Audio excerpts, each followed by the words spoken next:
ప్రేమ కులం మతం అక్రమ బంధాలు హత్యలు రోజు రోజుకి పెరిగిపోతున్నాయి. అయితే ఎవరికైనా సరే నైతికత అనేది ఉండాలి.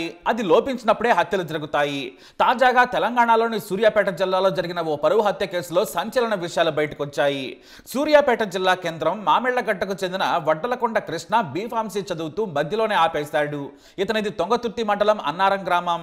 ఇతని వయస్సు 32 ఏళ్లు. సూర్యాపేటకు వలస వచ్చింది ఈ కృష్ణ కుటుంబం. అయితే సూర్యాపేట మున్సిపాలిటీ పరిధిలోని పిల్లలమర్రి గ్రామానికి చెందిన కోట్ల నవీన్ ఈ కృష్ణ మంచి స్నేహితులు. ఈ నవీన్ స్థానికంగా నాయకుడిగా ఎదగాలని ప్రయత్నాలు చేస్తూ ఉన్నాడు. ఆ క్రమంలోనే కృష్ణను దగ్గరకు తీశాడు. తనతో పాటు తిప్పుకునేవాడు. ఆ సమయంలోనే ఈ నవీన్ ఇంటికి వచ్చిపోతూ ఉండేవాడు కృష్ణ. సరిగ్గా అప్పుడే నవీన్ చెల్లెలు భార్గవితో పరిచయం ఏర్పడింది. ఇద్దరు చూపులతోనే స్నేహం పెంచుకున్నారు. ఆ తర్వాత అందరి ముందు స్నేహితుల మాదిరిగా ప్రవర్తించేవారు. కానీ రహస్యంగా ప్రేమించుకున్నారు. కృష్ణ దళిత సామాజిక వర్గానికి చెందిన వ్యక్తి. భార్గవి బీసీ సామాజిక వర్గానికి చెందింది. వీరిద్దరూ చాలా రోజులుగా రహస్యంగా ప్రేమించుకుంటూ వస్తున్నారు. అయితే భార్గవికి ఈలోపు పెళ్లి సంబంధాలు చూశారు కుటుంబ సభ్యులు. కానీ తనకు పెళ్ళొద్దని చెప్పేసింది భార్గవి.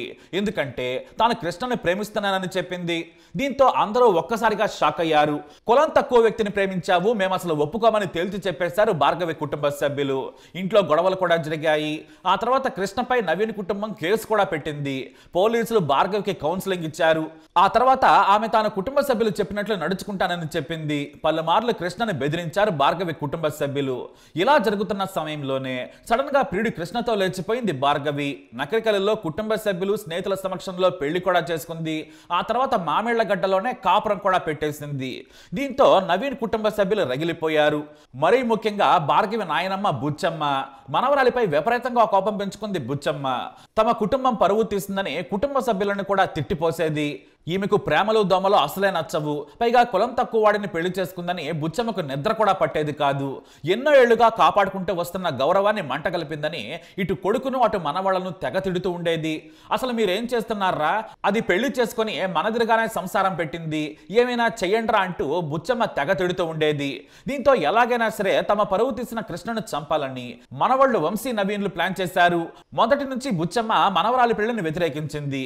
తమ కుటుంబ సభ్యులు మరిచిపోయినా తాను మాత్రం మరిచిపోనివ్వలేదు. ప్రతిరోజు కుటుంబ సభ్యులను రెచ్చగొట్టేది. ఆ కృష్ణ మన ఇంటికే వచ్చి మన పరువే తీశాడు, వాడిని వదిలిపెడితే నేను ఊరుకోలేని రెచ్చగొట్టింది. దీంతో నవీన్ వంశీలు రగిలిపోయారు. నానమ్మ కళ్ళలో ఆనందం చూద్దామనుకున్నారు. 2 నెలల నుంచి ప్లాన్ చేశారు. ఆ సమయంలోనే తాళ్ళగడ్డకు చెందిన రియల్ ఎస్టేట్ వ్యాపారం చేసే బైరు మహేష్ సాయం తీసుకున్నారు. ఎలాగైనా సరే కృష్ణను లేపేయాలని చెప్పారు. దీంతో బైరు మహేష్ రంగంలోకి దిగి 2 నెలలుగా కృష్ణతో స్నేహం చేయటం మొదలుపెట్టాడు. ఇది తెలియని కృష్ణ బైరు మహేష్ ను బాగా నమ్మాడు.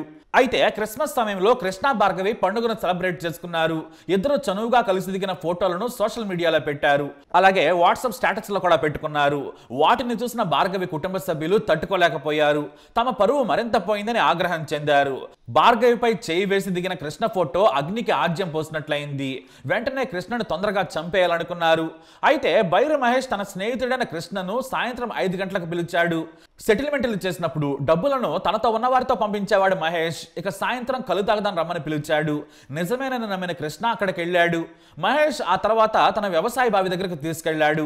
ఆ సమయంలోనే భార్గవి కాల్ చేసింది. కానీ ఫోన్ మహేష్ లిఫ్ట్ చేశాడు. 10 నిమిషాల తర్వాత మాట్లాడిస్తాం, బిజీగా ఉన్నాడని చెప్పాడు. కొద్దిసేపటికి మహేష్ ఫోన్ నుంచి భార్యకు కాల్ చేశాడు కృష్ణ.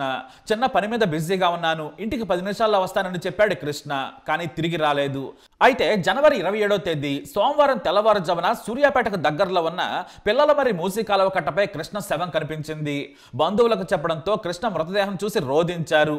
పెళ్లే 2 నెలలు కూడా కాకముందే భర్తను కోల్పోవడంతో భార్గవి కన్నీరు మున్నీరైంది. తన భర్తను తన సోదరులే చంపి ఉంటారని పోలీసులకు చెప్పింది. గొంతు నిలిమి బండరాయితో బాదినట్లు ఆనవాళ్లున్నాయి.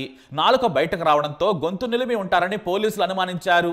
డీఎస్పీ రవి ఆధ్వర్యంలో పోలీసులు విచారణ జరిపారు. హత్య, SC/ST అట్రాసిటీ కేసు నమోదు చేసి విచారణ జరిపారు పోలీసులు. కాల్ డేటా ఆధారంతో పాటు అనుమానితులైన నవీన్ వంశీల కోసం పోలీసులు గాలించారు. ఆ తర్వాత ఈ కేసులో సంచలన విషయాలు బయటకొచ్చాయి. రాత్రి 9 గంటల ప్రాంతంలో కృష్ణను హత్య చేశారు. ఆ తర్వాత మృతదేహాన్ని కారు డిక్కీలో వేసుకొని తెల్లవారుజాము వరకు తిరిగారు. ఎందుకంటే ముందుగా కృష్ణను చంపినట్లు తన నాయనమ్మ బుచ్చమ్మకు చూపించాలి. అలాగే కారు తీసుకుని వెళ్లి చూపించారు. ఆమెను బయటకు పిలిచారు. బయటకు వచ్చి బుచ్చమ్మ ఆ శవాన్ని చూసింది. అప్పుడు ఆమె ముఖంలో నవ్వు వికసించింది. ఆమె కళ్ళలో ఆనందాన్ని చూశారు మనవళ్ళు. మనవరాలిపైన ఆమె భర్త పైన పేకల దాకా కోపం ఉంది బుచ్చమ్మకు. ఆమె కారణంగానే మనవాళ్ళు ఈ దారుణానికి ఒడిగట్టారు. తన మనవరాలి ఒంటిపై కులం తక్కువ వాడు చేయి వేశాడు, మన పరువు తీశాడని రెచ్చగొట్టింది. కానీ కృష్ణశవం చూసిన తర్వాత బుచ్చమ్మ మనసు శాంతించిందట. ఆ తర్వాత మృతదేహాన్ని ఎక్కడ పడేయాలి అనే దానిపై కూడా తర్జన భర్జన పడ్డారు హంతకులు. కొద్దిసేపటి తర్వాత నల్గొండలోని మరో స్నేహితుడి దగ్గరకు వెళ్ళినట్లు పోలీసులు గుర్తించారు. మృతదేహాన్ని కారులోనే ఉంచుకొని జనగాన్ రోడ్డు వైపు నుంచి అరవపల్లి తిరుమలగిరి వైపు వెళ్లారు హంతకులు. ఆ తర్వాత ఎక్కడ వేయాలో అర్థం కాక చివరకు మళ్ళీ పిల్లల మరి కాలువ పక్కన పడేసి వెళ్లారు. అయితే కృష్ణ హత్యలో 6గురు పాల్గొన్నట్లు పోలీసులు గుర్తించి అరెస్టు చేశారు. భార్గవి నానమ్మ, నాన్నతో పాటు 6గురిని అరెస్టు చేసి జైలుకు పంపారు. అలా ప్రేమ పెళ్లిని 2 నెలల్లోనే నాశనం చేశారు కుటుంబ సభ్యులు. అయితే నవీన్ మాత్రం నా స్నేహితుడిగా ఉంటూ నా చెల్లెలతోనే ప్రేమ పేరుతో దగ్గరయ్యాడు, అది నేను తట్టుకోలేకపోయాను, మనవాడే కదా అని రాణించాను, సోదర సమానుడు అనుకున్నాను. ఆ లెక్కన తన చెల్లెలను కూడా అతను సోదరుగానే చూడాలి, కానీ తప్పు చేశాడని కోపంతో చంపాలనుకున్నానని చెప్పాడట. ఇక నానమ్మ కులం తక్కువ వాడిని చేసుకుని పరువు తీస్తుందని రెచ్చగొట్టడం కూడా ఈ హత్యకు దారితీస్తుందని పోలీసులు చెబుతున్నారు. అంతేకాదు కృష్ణను చంపుతానని భార్గవి సోదరుడు చాలాసార్లు బెదిరించాడని కూడా పోలీసుల విచారణలో తేలింది. ఏదేమైనా నమ్మించి కిరాతకంగా హత్య చేయడంతో సూర్యాపేట జిల్లాలో కలకలం రేపింది. ఇక పరువులు, హత్యలు రోజు రోజుకి పెరగడంపై పోలీసులు సైతం ఆవేదన వ్యక్తం చేస్తున్నారు. ఎవరు నేరాలు చేయకూడదు, హత్య చేయడం వలన పరువు రాదు, అందరి జీవితాలు నాశనం అవుతాయని పదే పదే చెబుతున్నా సమాజంలో మాత్రం ఎవరూ మారడం లేదు. మరి ఈ బుచ్చమ్మ పగపై మీరేమంటారు? మీ అభిప్రాయాన్ని కమెంట్ ద్వారా తెలియజేయండి. ఈ వీడియో అప్డేట్స్ కోసం మై ఛానల్ ఫాలో అవ్వండి, అలాగే తప్పకుండా సబ్స్క్రైబ్ చేసుకోండి.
अरे सॉरी